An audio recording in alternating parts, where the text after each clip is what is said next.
Welcome student, diploma civil second year fourth semester.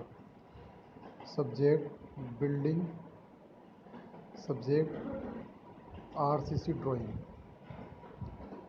तो अभी मैं बिल्डिंग ड्राइंग बोलने वाला था। बिल्डिंग ड्राइंग आपका इससे पहले का पार्ट था और उसी का पार्ट हमारे पास आरसीसी ड्राइंग का है। RCC drawing means reinforced cement concrete drawing, यानी कि हर वो स्ट्रक्चर जिसके अंदर हम रेनफोर्समेंट सीमेंट और कंक्रीट यूज़ करते हैं, तो उस मेंबर्स की, उस पार्ट्स की, उस स्ट्रक्चर की ड्राइंग बनानी है। तो स्टूडेंट याद रहे, अब से पहले जो सिविल इंजीनियरिंग के अंदर जो ड्राइंग के जो पार्ट्स थे, सिर्फ इंजीनियरिंग ड्राइंग फर्स्ट ईयर में जो सबको कॉमन थी, उसके बाद में civil engineering drawing first, civil engineering drawing second, दो ही पार्ट थे। तो सिविल इंजीनियरिंग ड्राइंग फर्स्ट में बहुत सारे पार्ट जो थे वो मिक्सिंग थे।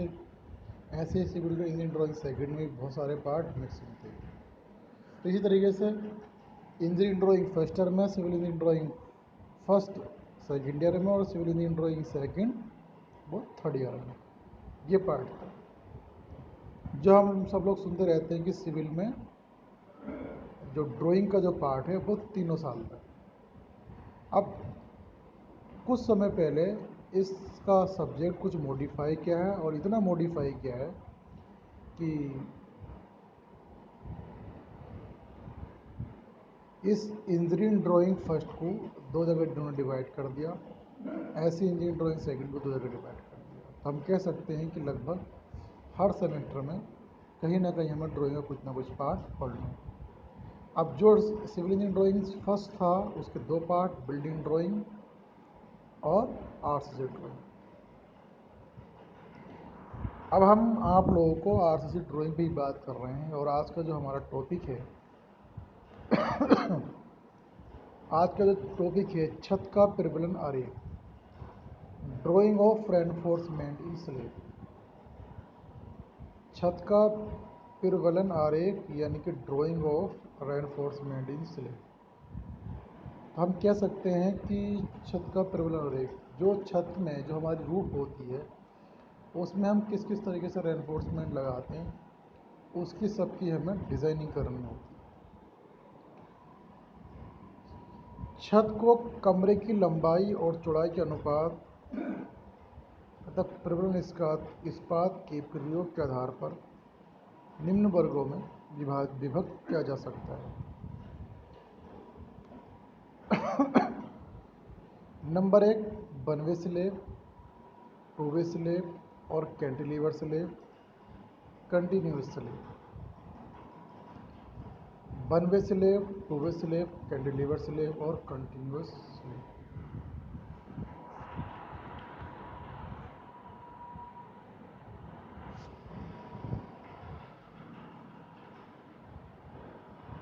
वन वे स्लेब पे हम बात करेंगे। तो वन वे स्लेब हमारा क्या है? अब यहाँ एक बात और समझ लें, बहुत अच्छी समझने की बात है। पहले तो मैं बता दूँ, ये हमारी आरसीसी ड्राइंग का पार्ट है। आरसीसी ड्राइंग का पार्ट है one way slab, two way slab, cantilever slab और कंटिन्यूस स्लेब। तो ये हमारे 3 पार्ट हैं। वन वे स्लेब एकल basic slab, two way slab जहाँ 2 स्लेब होंगे, कैंटिलीवर स्लेब जहाँ पर हमारा स्लेब टंगा हुआ होगा, और कंटिन्यूस स्लेब जहाँ पर बहुत सारी स्लेब पर सपोर्ट होगा। तो हम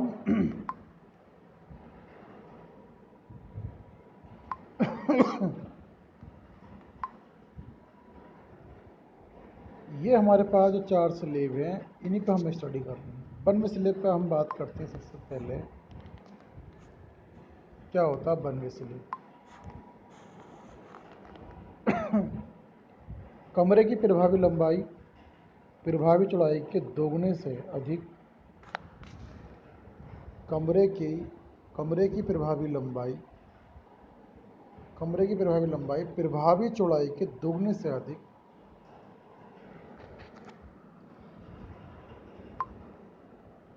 यानी कि Ly2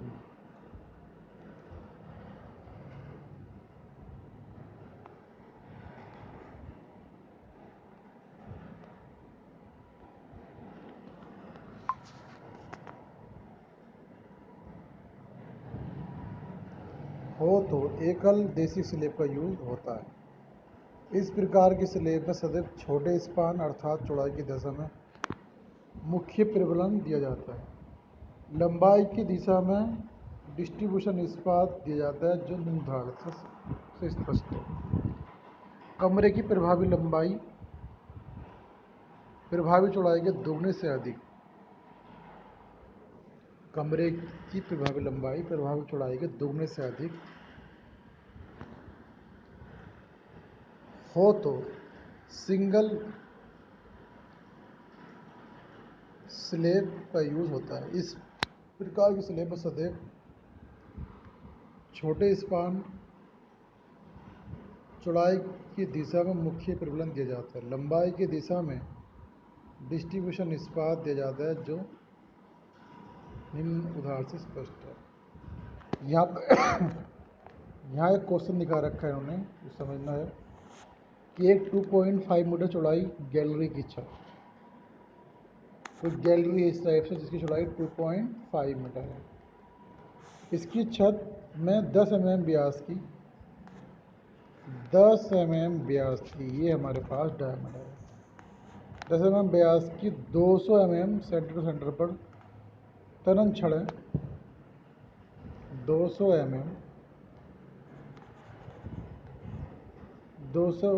mm व्यास की 200 mm सेंटर टू सेंटर पर तरन छड़ है तथा 8 mm व्यास की 250 mm centre to centre distribution bar लगाई जानी है।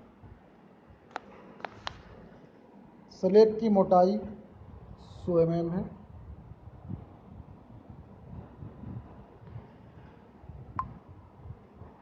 और दोनों अवलंबों से Ly10 पर एकांतर छड़ 45 डिग्री पर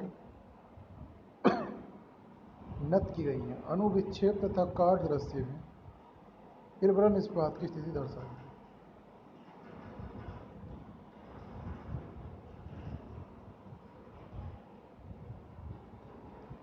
स्लेब की मोटाई 100 mm और दोनों अवलंबों से Ly10 पर एकांतर छड़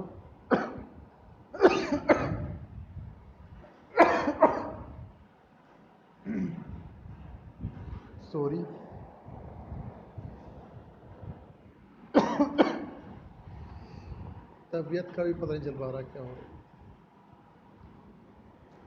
आपको डिस्टरबेंस करा।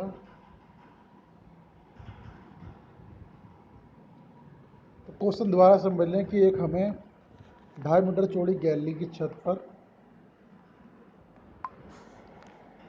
2.5 मीटर की कोई गैलरी है, उसकी छत पर 10 mm व्यास की, एक हमारे पास 10 mm व्यास की और एक हमें 8 mm व्यास की। 8 mm व्यास की 250 सेंटर टू सेंटर है और 10 mm व्यास की 200 सेंटर टू सेंटर की टेंसाइल छड़ है। तो 8 डिस्ट्रीब्यूशन बार लगाई जानी है और स्लेब की मोटाई 100 mm। जो हमारा स्लेब की जो थिकनेस है वो 100 mm है। दोनों अवलंबों से Ly10 पर एकांतर छड़ 45 पर नत की गई है। अनुविक्षेप तथा काट दृश्य में प्रबलन इस्पात की स्थिति दर्शाई है। तो यहाँ फिगर दिखा रखी है इन्होंने।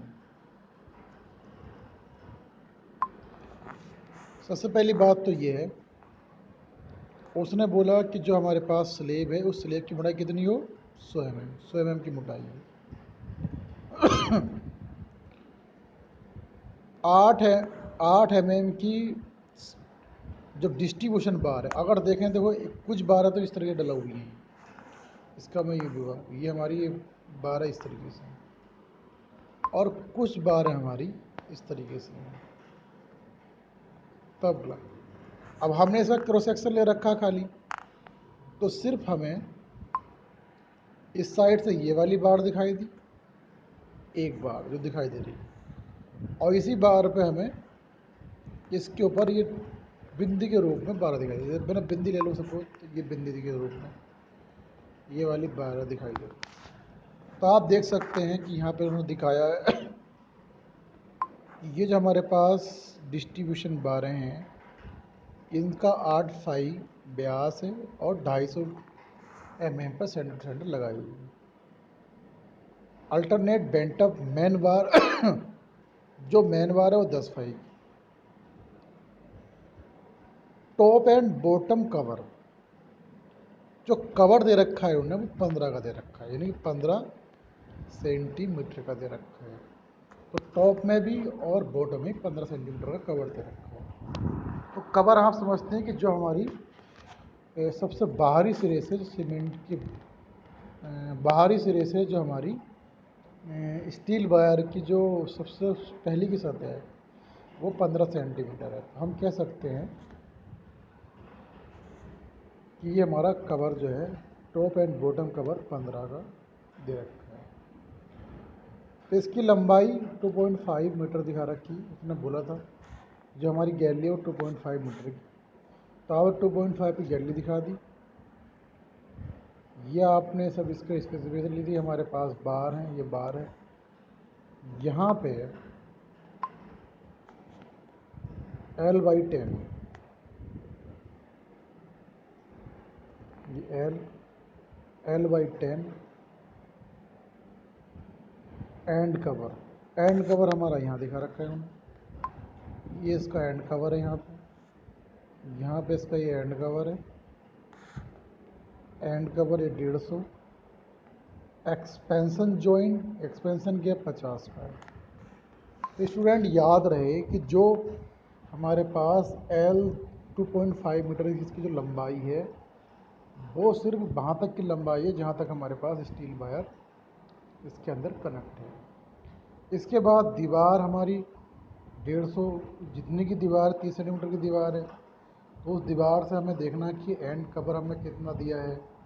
अब एक्सपेंशन गैप इन्होंने क्लियर नहीं करा। एक्सपेंशन गैप हमने खुद दिया है 50 का, एंड कवर हमने दिया है 25 का, और L/10 इसने दे रखा था क्वेश्चन के अंदर। तो ये तो हमारे पास जो स्लेब है, इस स्लेब के अंदर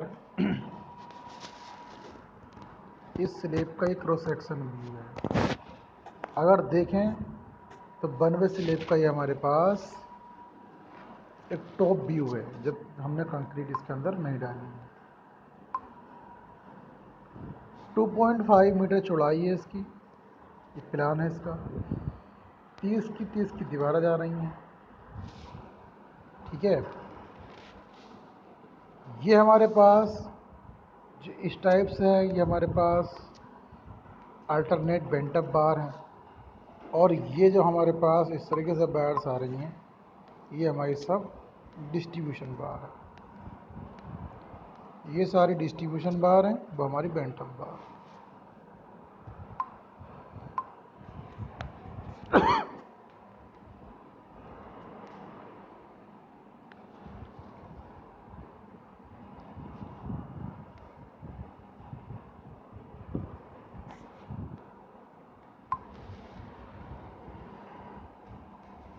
ये हमारा 92 slab.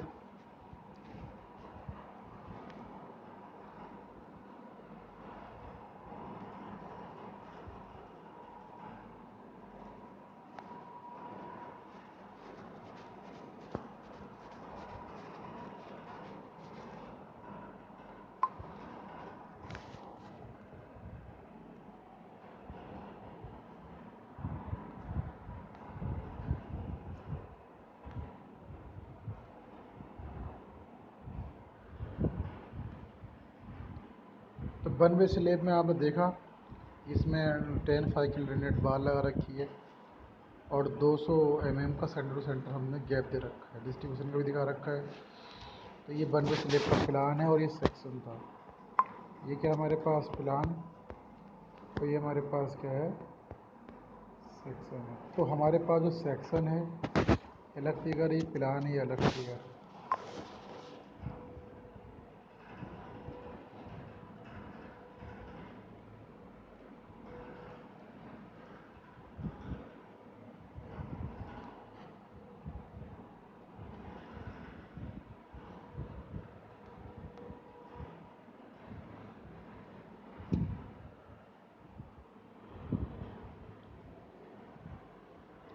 Outer face of wall, outer face of wall, outer as of slab. इसमें कुछ जो है, इसमें पार्ट्स ऑफ स्लेब जो जो हमारे स्लेब के अंदर पार्ट्स हैं उसके नाम दिखा रखे हैं, यह समझना ज़रूरी है। Main bar of 12 alternate the went up straight, ये 12 सेंटीमीटर का गैप है, हॉरिजॉन्टल में ये 12 का गैप है, और ये जो हमारे पास इस तरीके से वर्टिकल लाइन में हमारे पास 13 का गैप। तो डिपेंड करता है कि हमारी फिगर में किस टाइप की क्वेश्चन की नीड है।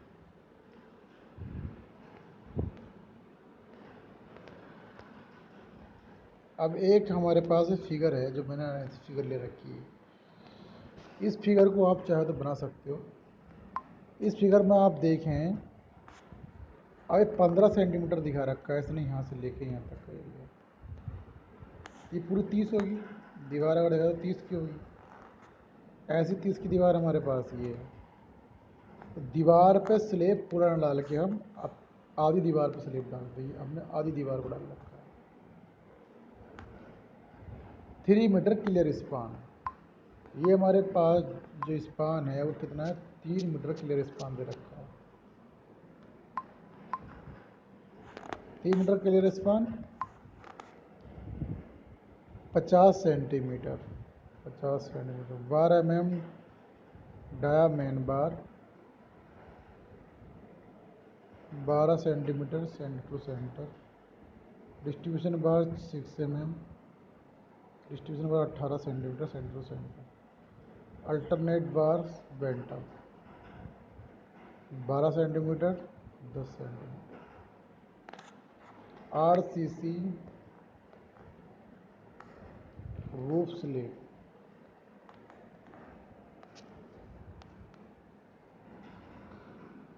Three metre clear span. इन्होंने इस फिगर का नाम दिया है कि 8 cc का रूफ स्लेब बनाना है हमें, जिसका क्लियर स्पान 3 मीटर का हो। तो ये हमने क्रॉस सेक्शन लिया है। क्रॉस सेक्शन में इन्होंने दिखा दिया कि 3 मीटर स्पान लिया हमने, इस तरीके से बेंट अप बार लिए, इस तरीके से हमने यहाँ पे एक्सपेंशन गैप लिया, यहाँ पे अल्टरनेट बार लिए। तो हमें समझना है कि अल्टरनेट बार कहाँ लगाते, बेंट अप बार कहाँ लगाते। अब यह इन्होंने काट दिया है ताकि ये 3 मीटर का हो सकता है। आप स्केल मानकर ही करेंगे।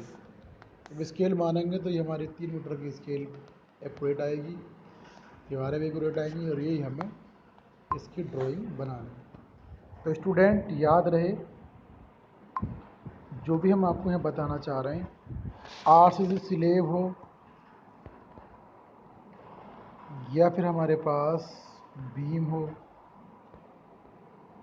या फिर हमारे पास कॉलम, इन तीनों पर हम बात करेंगे। तो ये हमारे अलग अलग पार्ट हैं कि हमारा जो जो स्लेब है कहाँ कहाँ हमने बार लगाई है।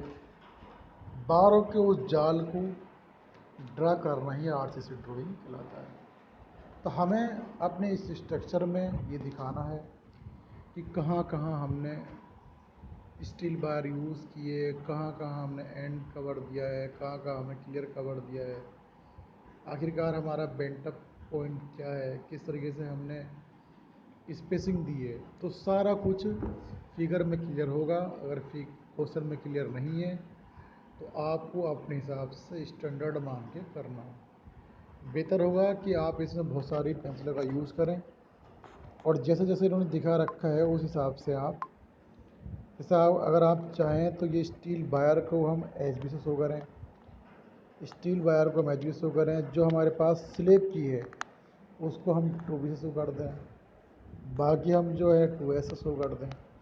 तो सिर्फ पेंसिल का कॉम्बिनेशन मुझे हर सवाल में ना बोलना पड़े, ये आपको अपने आप देखना है, क्योंकि पेंसिल का कॉम्बिनेशन ही आपकी ड्राइंग में कमांड बताएगा। बेहतर होगा कि आप इस पूरी फिगर को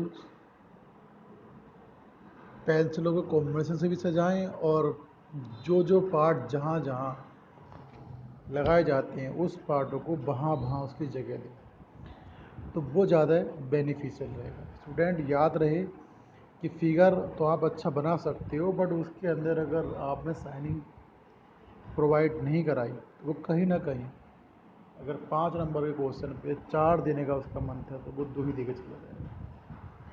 इसलिए सब कुछ आने के बाद भी हम लोग ड्राइंग शीट पर हमारी कमांड ना होने के कारण हमें नंबर ज़्यादा नहीं मिल पाते। ये हमारा सबसे बड़ा वीक पॉइंट। सिविल डिप्लोमा के अंदर अभी हमें बहुत कुछ स्टडी करनी है और सिर्फ सब्जेक्ट को आप इग्नोर नहीं कर सकते। अगर इग्नोर करोगे तो कहीं ना कहीं आने वाले अगले सब्जेक्ट भी बहुत ज़्यादा हमारे वीक हो जाएंगे और हम यहाँ बहुत पिछड़ जाएंगे। इसलिए जो भी आप डिज़ाइनिंग कर रहे हैं ये सब क्लियर है कि डिज़ाइन हमें कैसे करनी है, किस फॉर्मूले से किसका आंसर आ रहा है। सिर्फ यहाँ तो हमें एक पेंसिल के ज़रिए जितनी भी हमारी स्टील वायर उनको दिखाना है, कहाँ कहाँ में कवर देना, कहाँ क्लियर कवर देना, कहाँ में स्पान रखना है, कहाँ पर हमको स्पेसिंग देनी है, किस स्टील वायर को सेंटर टू सेंटर रखना है, किस वायर की मोटाई ज़्यादा है कम है, ये हमें सब ध्यान देना है। अब रही बात ये कि अभी एक में दिखा रखा था कि 10 mm 10 फाई का एक हमारे पास स्टील था, एक 8 फाई का। इसको जब आप करोगे स्केल के ज़रिए तो डिफरेंस क्रिएट ज़्यादा नहीं हो पाएगा। तो जहाँ तक बात इसकी है तो थोड़ा बहुत डिफरेंस आप थिकनेस से कर सकते हो। पेंसिल की मोटाई जब आप पेंसिल चलाते हो तो कहीं ना कहीं एक उसकी बारीक चलती है, कभी कभी कोई हमारी वो मोटी भी हो जाती है। तो जब हम उसको चलाते हैं तो उसकी थिकनेस बढ़ जाती है, मगर इतना बड़ा पार्ट नहीं है कि अगर आपने कोई सपोज जैसे कि यहाँ पे अलग अलग डायमीटर की छड़ लगा रखी है तो दोनों को अलग अलग दिखाना है। बस बेहतर ये हो कि अगर इनके अंदर जो और भी हमने पार्ट लगा रखे हैं तो वो अलग पेंसिल से हम शो करें। बट सरिये को अगर हम स्टील वायर को अगर हम एक ही थिकनेस से दिखा देंगे तब भी कोई दिक्कत नहीं है, क्योंकि हम पेंसिल का डिफरेंस क्रिएट जो करेंगे उसे कलर में कर सकते, थिकनेस में हम इतना कलर नहीं करना। अब जैसे यहाँ पे आप देखें, यहाँ पे आप बेशक कर देना, जैसे कि ये दिखा रखी है उन्होंने स्टील दिखा रखी है रेनफोर्समेंट, तो रेनफोर्समेंट उन्होंने एच बी से लिए डार्क ले रखी है। अब इसका जो ब्यास है वो 10 का है और यहाँ जो ये पॉइंट वाली दिखा रखी हैं जो हमारी इस तरह लंबी लगी हुई हैं इसकी 8 है। तो हमने यहाँ खाली डॉट डॉट दिखा दिया, तो हमें चाहिए कि हम स्टील वायर को थोड़ा डार्क दिखाएं। बेहतर होगा कि हम एच बी पेंसिल से ही स्टील वायर को शो करें और वो भी डार्क करके। बाकी और फिगर को जैसा आप बनाते हो वैसे ही बनाओ। तो पेंसिलों का कॉम्बिनेशन भी बहुत कुछ डिफरेंट कर देता है फिगर को। और हमारी पूरी फिगर अगर हमने अच्छे तरीके से डिज़ाइन कर रखी है, ड्रा कर रखी है, तो पूरी फिगर खुद डिफाइन कर देती है कि मैंने बनाने वाले ने किस किस तरीके से बनाई। इसलिए ये तो कोई सवाल था और ये सवाल पर हम पूरी स्टडी कर चुके हैं। तो आप इस क्वेश्चन को नोट करें और नोट करके very very most important question है कि 1 वे स्लेब हमें कैसे कैसे डिजाइन करते हैं। सवाल में जो भाषा है उसकी ये दिखा रखी कि इतने मीटर गैल लिए, जो हमारे पास स्लेब में छड़ डालेंगे एक 10 की है और एक हमारे पास 8 की है डिस्ट्रीब्यूशन बार। स्लेब की जो मोटाई है वो 100 mm की है, यानी कि 10 सेंटीमीटर की है। आलम्बो से LY10 पर और 45 पर नत की गई है। नत का मतलब है तिरछी गई है 45 का मतलब ये हुआ कि जो यहाँ पे इसने ये एंगल लिया है वो 45 का लिया है, कहीं ये एंगल इसने 45 का लिया। जैसे ये हमारे पास बाहर गई फिर ये गई, इसने फिर यू करके जो लिया तो ये 45 के एंगल पे चली। बस थोड़ा ये ध्यान देना है। तो इस सवाल में इसने कुछ ही पॉइंट जो है शो किए, बाकी सब हमने स्टैंडर्ड मान के लगा दिए। जैसे कि इन्होंने एक्सपेंशन गैप दिया है, खुद लगाया है। एक्सपेंशन गैप के बाद में एंड कवर इन्होंने खुद लगाया है, टॉप कवर बॉटम कवर सब इन्होंने खुद बताया 15-15। तो कहने का सेंस ये है कि हम एक इंजीनियर हैं तो हमें कुछ डेटा मालूम रहना चाहिए कि हाँ इन डेटा से हम कभी भी हम उसको शो करेंगे। बट इसने एक स्लिप डिज़ाइन कराया तो उसकी स्पेसिफिकेशन को मानते हुए हमें स्लिप डिज़ाइन करना है। बाकी जो चीज़ नहीं दे रखी है वो हम अपने हिसाब से स्टैंडर्ड साइज मान लेंगे। जो अगर हमसे आता है तो अच्छी बात, अगर नहीं आता है तो इससे पहले हमें इन लेक्चरों को कवर करना है। तो थैंक यू क्लास, इस लेक्चर में इतना ही।